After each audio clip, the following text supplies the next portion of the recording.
With the electric car, the sedan is making a bit of a comeback.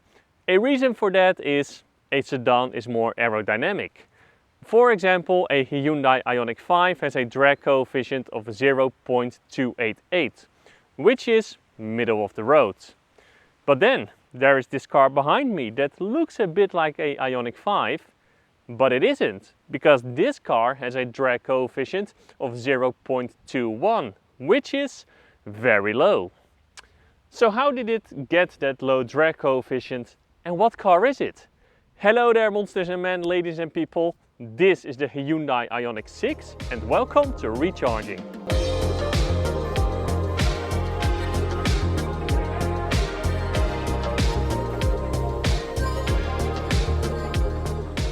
So how did Hyundai achieve that low drag coefficient of only 0.21?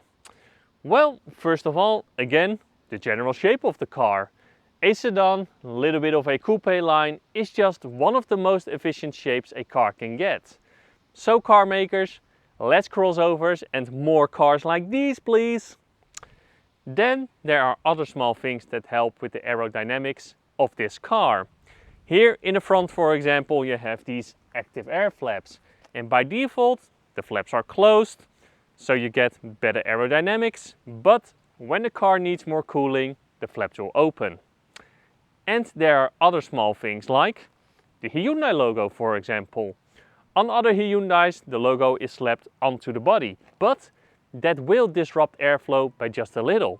So what Hyundai has done is the Hyundai logo is now sunken into the body so the air can flow without any disruption. Then, to help even more, Hyundai has reduced the gap between the wheels and the body as much as possible. And at the most critical point they have implemented so-called wheel gaps reducers that you can see over here. And the underbody of the car is of course completely flat. And here at the rear there are more details that help with the aerodynamics of this car. This here, for example, is not a design mistake. No, this helps with better airflow around the car. But sometimes it is not in the details, because if you want better aerodynamics, you do need a spoiler. Here at the rear you can see better than in the front the pixel design of the Ioniq 6. The same pixel design as the Ioniq 5. And I have to say though, I love the looks of this car and I really love the pixel design that Hyundai is giving its Ioniq cars. I think it looks amazing. Aren't there any drawbacks then with the sedan shape of this car? Yes, there is, because the biggest drawback of a sedan shape is the boot, and also the boot opening, because the boot opening is not that big. And also the boot is 401 liters, and for a car with this length, that is not that big. If you fold down the rear seats, I have no idea how much space you get, but trust me, it is bigger. And yes, it does have a frunk of 15 liters. Another big drawback of the sedan shape is the headroom in the rear, because at the moment I am barely touching the roof. But if I put my head just a little bit more backwards, I am touching the roof. I am 1 meters and 85 centimeters, so people taller than me, well, they might have problems sitting here.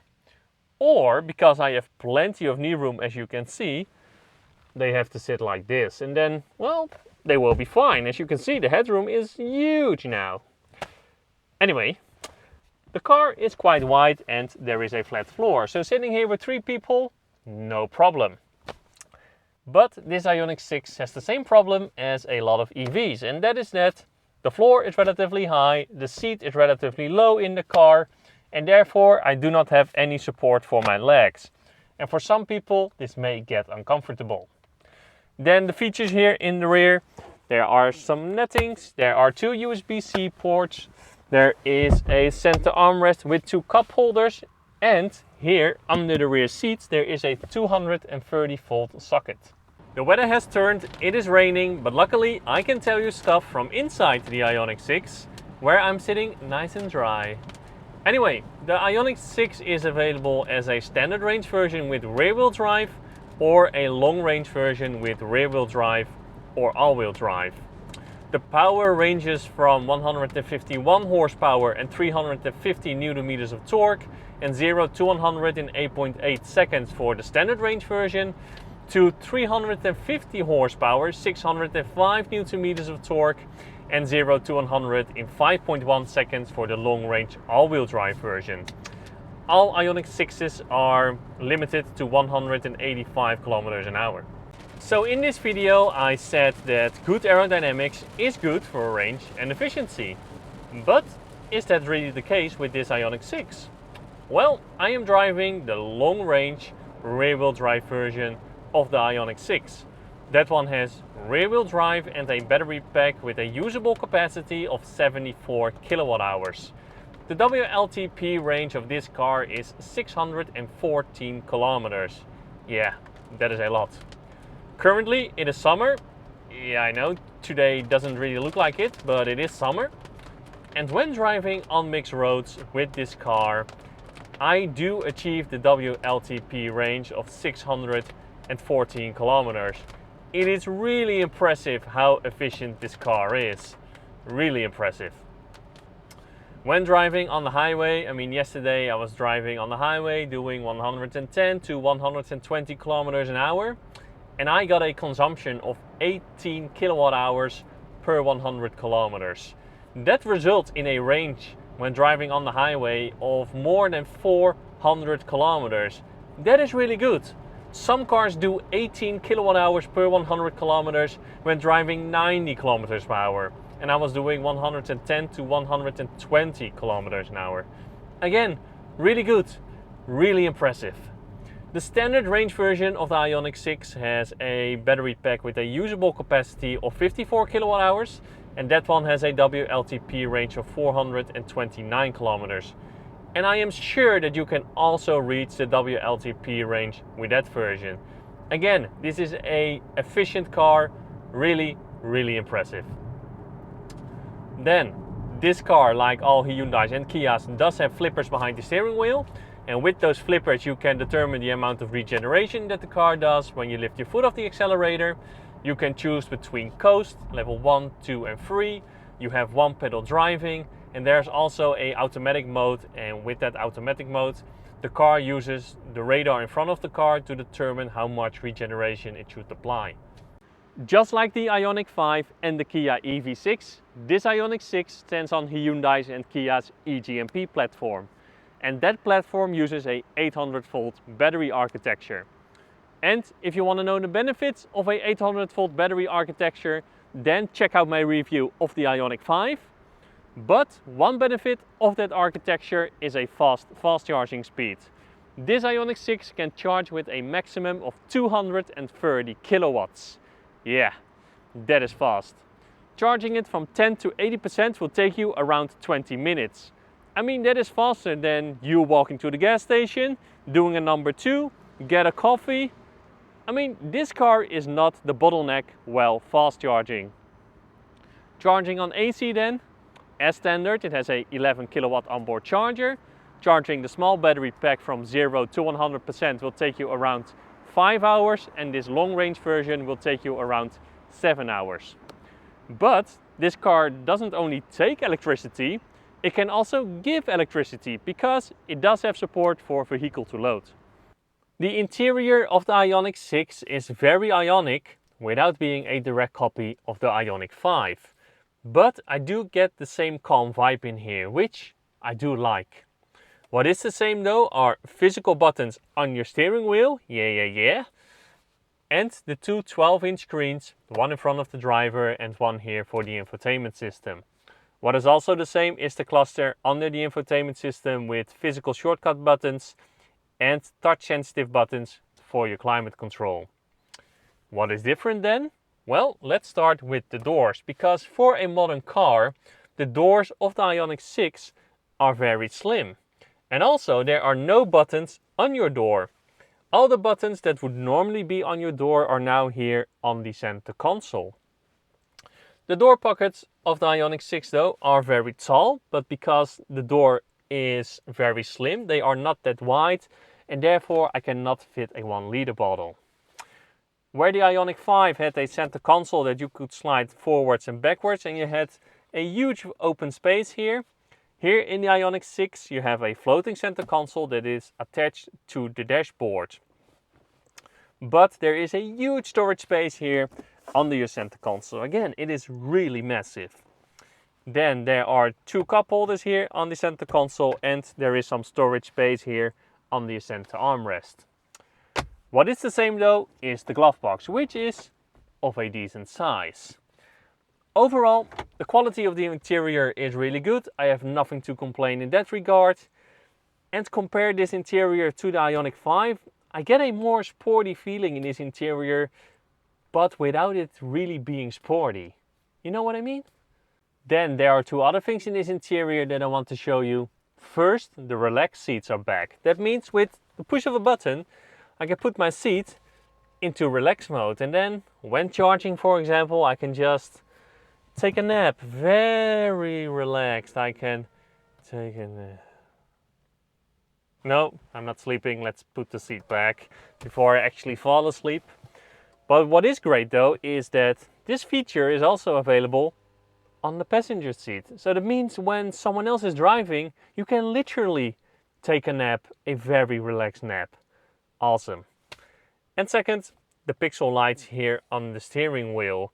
There are 4 lights here, or 4 pixels, that light up in different scenarios. For example, when you change drive mode, or when you are reversing, they are first green, and when you get closer to the object, they turn red. Or when you are charging, they light up. It is cool, but I have to say, it is a gimmick. Kia and the Hyundai use the same infotainment system, and therefore I have the same comments about this system that I had with my review of the Kia Niro EV. And that is that when the system was introduced, it was one of the better infotainment systems out there. But that was a few years ago. And don't get me wrong, it is still a fine system to use, and I would happily use this every day, but it is starting to fall behind a little bit. And I know in the new Hyundai Kona there is a new infotainment system, at least in terms of user experience. And I do really hope that this Ioniq 6, but also other Hyundai models, can get a software update to get that new user experience. So the interior feels more sporty than the Ioniq 5, but does the car also drive sporty? Well, it drives better than the Ioniq 5. I mean, that is the benefit of a sedan versus a crossover. But it is still a Hyundai, and most Hyundais are not known for their sporty driving. This Ioniq 6 is no exception. Nothing in this car invites me to sporty driving. Not the feel in the steering wheel, not the suspension. You sit quite high even though this is a low car. Also compared to other lower cars, no sporty driving. But it doesn't have to. It doesn't have to drive sporty. I mean, the car is quiet, it feels planted on the road, maybe because it is a EV of more than 2000 kilos, but still it feels planted on the road. When you take a corner with a higher speed, you have plenty of grip, it is quiet, it is comfortable. Again, it is a Hyundai, that means you have excellent seats, nice fixed steering wheel, plenty of adjustment in the seat and the steering wheel. I mean, all those things matter more to most people than sporty driving. And I would be a very happy man if I could drive this car all day. The driving is absolutely great. It is a great daily driver. So can I say something about the assistance systems of this car? Well, not really. I mean, this car has everything, or at least you can have everything on this car, and all systems work fine. I mean, the car can automatically switch lane for you on the highway, blind spot monitoring. I mean, this car, this press car, even has the optional digital mirrors. And even though it is a bit of a gimmick in my opinion, and I would personally not get them, they are not worth the money to me, I mean, they look cool. Alright, so it stopped raining. Sort of. There's the sun, but above me is still rain. But that doesn't matter. What is my final verdict of the Hyundai Ioniq 6? What can I say? This is my type of car. I love it. It is comfortable, it is efficient, and on a longer trip, this is a car where the car is not the bottleneck anymore. I mean, charging from 10 to 80% in 20 minutes and then you can drive for another 300 to 400 kilometers. It is amazing. There's only one problem. It is a sedan. And a sedan for most people, and especially with children, is not the most practical car. And therefore, they choose a crossover. So Hyundai, it is time to create the perfect EV. The Ioniq 6 Estate, or wagon, or how you call it in your country. So yeah, that was my review of the Hyundai Ioniq 6. I hope you liked it, and if you did, give a like and subscribe. And if you feel like to, leave a comment.